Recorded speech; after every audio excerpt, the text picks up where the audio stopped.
Well, hey there, everybody. I just wanted to give you a quick update, let you know what's going on today. Today is Sunday afternoon. Had a good morning at church today, and on the way home from church, Becky and I decided to make a real fast stop.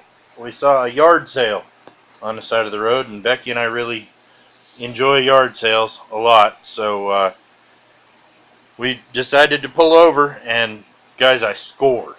I thought it was pretty cool. So first thing I saw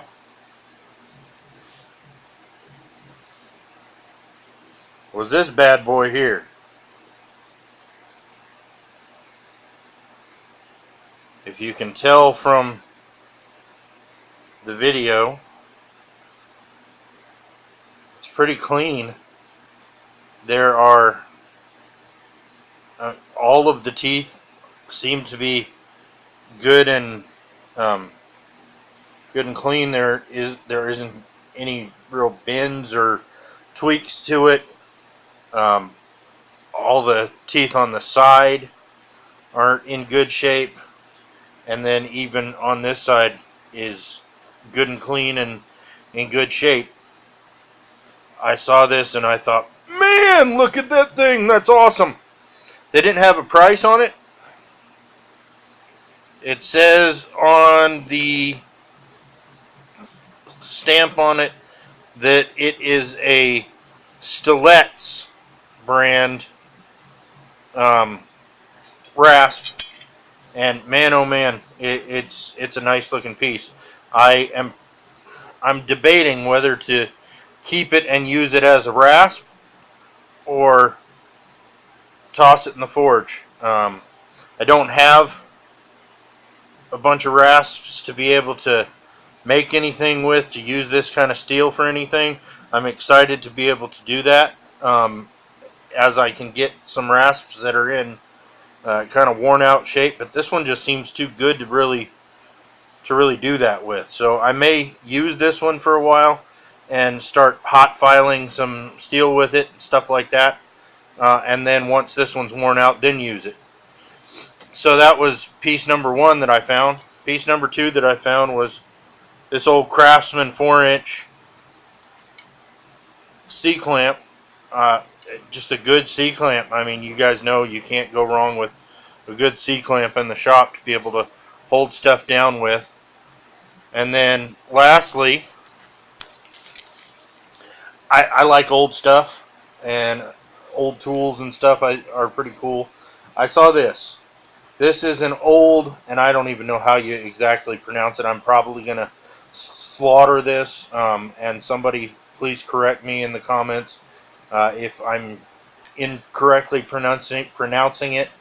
Tell me the right way, but it's Kufel and Esser Company. It's what they call their favorite white face. It's a 100-foot tape measure. It's encased in leather and has a really, hold the thing up here, has a really kind of a cool design to it to be able to retract. Use an extra hand. Sure. Tilt the top down just a little. I'm sure most of y'all have probably seen things like this, but it's a 100-foot and retracts just fine.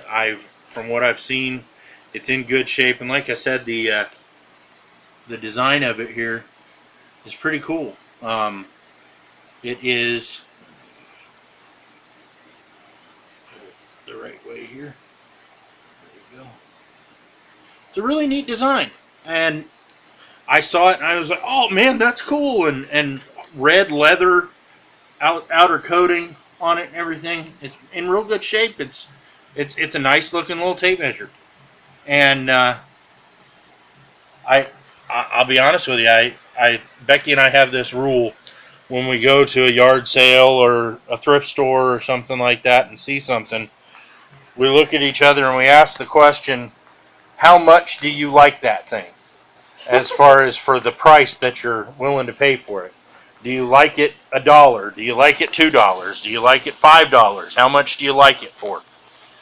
And so Becky looked at me and said, how much are you willing to pay for it? I said, well,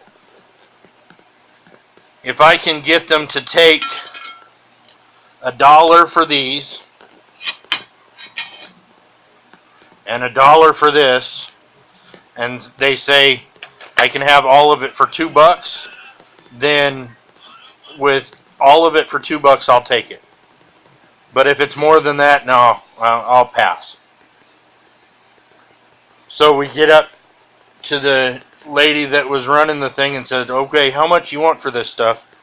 She says, I don't really know. Let me ask my husband. So she turns to her husband and asks him. He said, a couple of bucks? I said, sold. So I got that really nice rasp, a nice old Craftsman C-clamp, and that really nice tape measure for $2. You can't go wrong with that.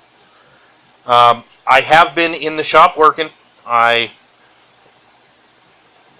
took this out. I ended up taking it with me to a meeting that I had with the commissioner of the piece.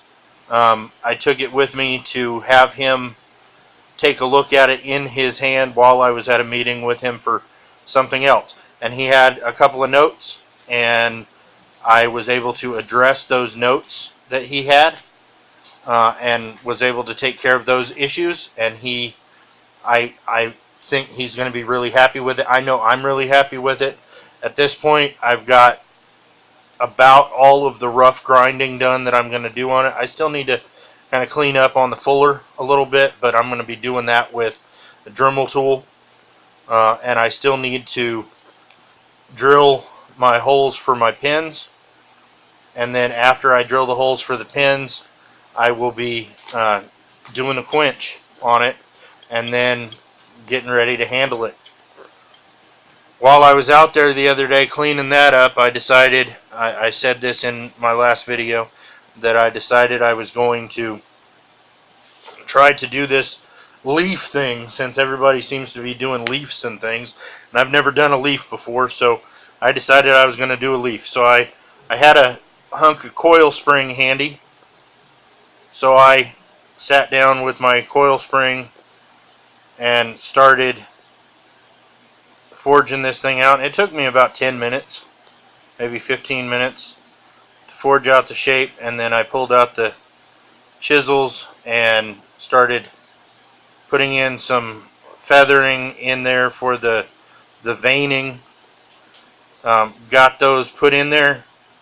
Was really happy with the shape. I got it pretty thin and was able to kind of get some movement to it, as it were. Was real happy with it. And then I started drawing out the stem, and then all of a sudden got that crack. It just snapped. Luckily it didn't snap all the way through, so I still have something to kind of hang on to it with, but it just snapped.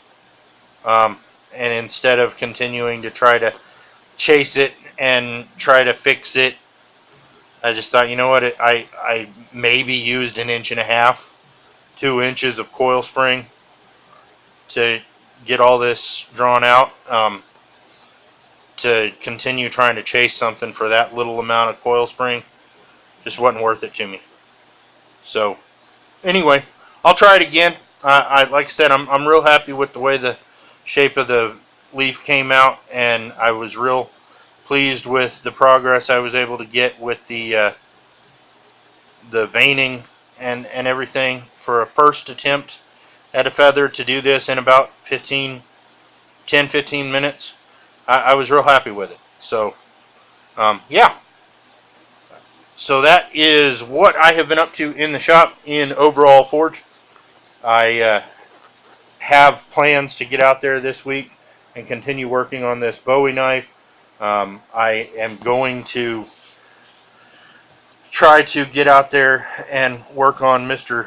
Yamez's S-hook challenge.